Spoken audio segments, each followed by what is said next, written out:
Hello guys, welcome to T529. I'm going to show you how you can um, correct charging error on Tecno 529. Yes. So normally this phone doesn't show charging error when charging, but the issue has been rectified.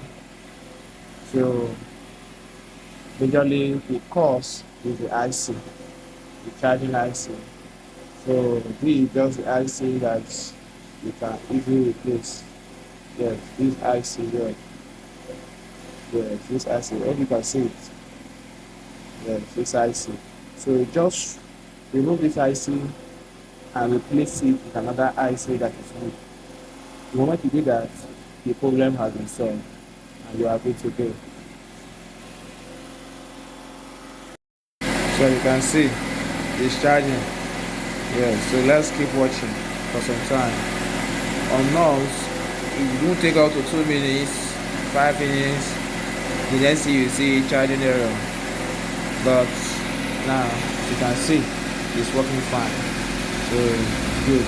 So just come to this IC, replace this IC. Yes, this IC, and you are good to go. So that is all for this tutorial. See you on another episode on the Tech. Remember to subscribe on this channel for more videos.